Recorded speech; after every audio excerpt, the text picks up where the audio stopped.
ပြီးတော့ဒီဇလန်မှာဆိုရင်မူဖာဆာရဲ့ parenting style ကိုလေ့လာကြည့်ရင်သူကသူ့သားကိုတားမြစ်ထားတဲ့စီကံ boundary တွေကိုကျော်လွန်တဲ့အခါမှာ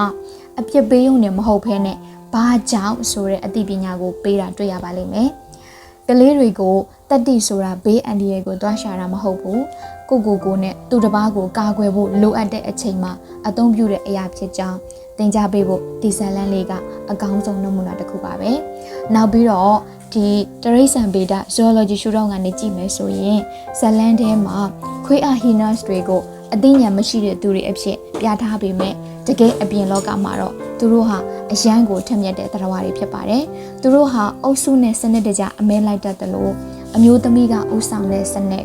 society တစ်ခုလည်းရှိပါသေးတယ်။ရှင်သေးတွေနဲ့ခွေးအားတွေဟာတဘာဝတရားထဲမှာအစအတွက်အမြဲပြိုင်ဆိုင်နေကြရတဲ့ပြိုင်ဘက်တွေပဲဖြစ်ပါတယ်။ဒါကြောင့်ကလေးတွေကိုဒီဇာတ်ကားကြည့်ပြီးသွားရင်တကယ်တဘာဝလောကကတိရစ္ဆာန်တွေအကြောင်းကိုပါဆက်ဆက်ပြီးတော့ပြောပြပေးမယ်ဆိုရင်သူတို့တွေရဲ့ဝေဖန်ပိုင်းခြားနိုင်တဲ့အသိဉာဏ် critical thinking ပို့ပြီးတော့တိုးတက်လာမှာပဲဖြစ်ပါတယ်